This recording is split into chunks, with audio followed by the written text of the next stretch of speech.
Kawan-kawan, kita akan baca kitab suci sama-sama. Kita mulai dari mana, Profesor? Mungkin pelajaran singkat tentang alfabet untuk Hamdan. Jangan khawatir Hamdan, kisah ini akan lebih singkat dan menarik dibanding story Snapchatmu. Snapchat itu apa? Semuanya foto Hamdan yang ditautkan ke para cewek berbeda dengan caption yang sama. Yang masih kurang adalah kamu. Siapa yang akan menyukainya? Ayo beralih dari tulisan romantis Hamdan ke tulisan yang murni dan penuh makna. Apa kalian sudah download apps kitab suci di HP? Ya, terjemahan Selaber kan? Kita sudah bahas awal yang sempurna.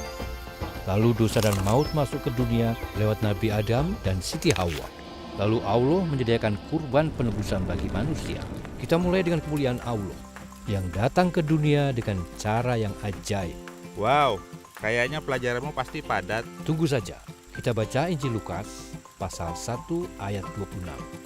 Aku akan berdoa dan kamu Bimo, tolong bacakan. Ya Allah, berikan pengertian saat kami membaca Injil agar lebih mengenal Engkau. Amin. Oke, ayo kita mulai. Bismillah. Dalam bulan ke-6, malaikat Jibril diutus Allah ke kota Nazaret di Galilea.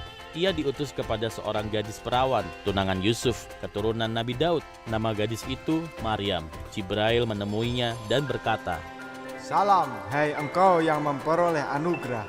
Jangan takut, Maryam. Engkau dirahmati Allah. Engkau akan mengandung dan melahirkan anak laki-laki, dan namailah dia Isa. Ia akan menjadi besar dan disebut sang anak dari Allah yang maha tinggi. Allah akan memberinya tahta Daud, nenek moyangnya. Ia akan memerintah keturunan Yakub selamanya. Kerajaannya tidak akan berkesudahan. Bagaimana hal itu terjadi? Karena aku masih perawan. Ruh Allah akan datang dan kuasa Allah yang maha tinggi akan meliputi engkau. Sebab itu, anak yang akan dilahirkan itu akan disebut suci, sang anak Allah. Aku ini hamba Allah. Biarlah terjadi seperti yang Tuhan katakan. pada waktu itu, Kaisar Agustus memerintahkan pengadaan sensus di seluruh dunia. Jadi, semua orang yang akan disensus kembali ke kotanya masing-masing. Yusuf pun berangkat dari Nazaret ke Baitlahim, kota Daud. Karena ia keturunan Daud, ia mendaftarkan diri bersama Maryam, tunangannya, yang pada waktu itu sedang mengandung. Maaf, tidak ada kamar kosong di penginapan ini. Tapi kalau mau, kalian bisa bermalam di kandang. Di daerah itu ada beberapa gembala yang sedang menjaga kawanan ternak pada waktu malam. Tiba-tiba malaikat Tuhan berdiri di dekat mereka dan cahaya kemuliaan Tuhan menyinari mereka. Mereka sangat ketakutan. Malaikat itu berkata, Jangan takut, aku membawa kabar baik bagimu, kabar bahagia bagi seluruh bangsa. Hari ini telah lahir bagimu di kota Daud seorang penyelamat, yaitu Isa. Inilah tandanya. Kamu akan bertemu bayi yang dibungkus dengan kain bedung dan berbaring di palungan. Kemuliaan bagi Allah di tempat yang maha tinggi, sejahtera di bumi bagi orang yang dirahmati Allah. Mari kita ke Baitlahim dan melihat apa yang Tuhan beritahukan pada kita. saat mereka melihatnya, mereka ingat perkataan malaikat tentang seorang bayi. Lalu mereka itu pulang sambil memuji dan memuliakan Allah. Sebab apa yang mereka lihat sama dengan perkataan malaikat itu. Tidak semuanya aku pahami, tapi apa ini kisah nyata? Kok aku belum pernah tahu tentang kisah ini ya? Tunggu, aku ada banyak pertanyaan. Tentu banyak pertanyaan. Kita bisa mulai dengan pertanyaan ini. Apa yang Allah lakukan di cerita ini? Cara Allah mengumumkan kelahiran Isa Al-Masih mirip sebuah trailer film aksi. Dan penyelamat, anak Allah? Kita akan bahas itu segera.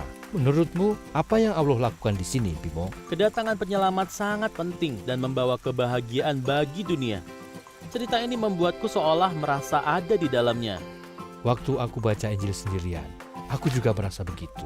Firman-Nya terasa sangat nyata.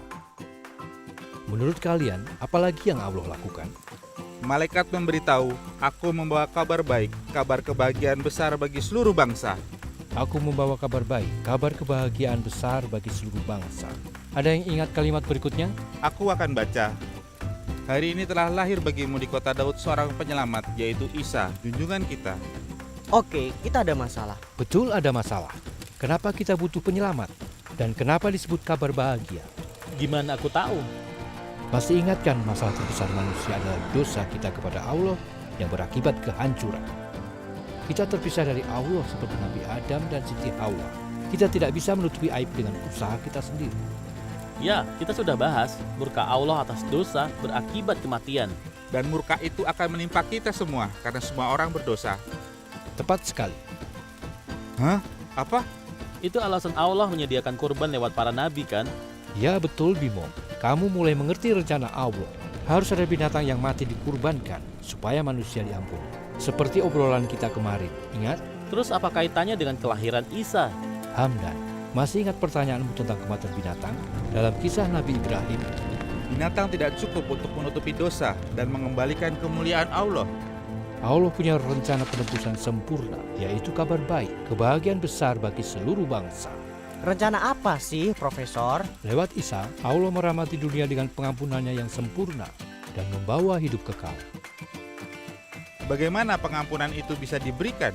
Setelah Nabi Adam dan Siti Hawa makan buah itu, Allah berjanji, Isa akan datang ke dunia dan mengalahkan kejahatan sampai akarnya, meski kejahatan itu juga akan membinasakannya. Aku tidak paham.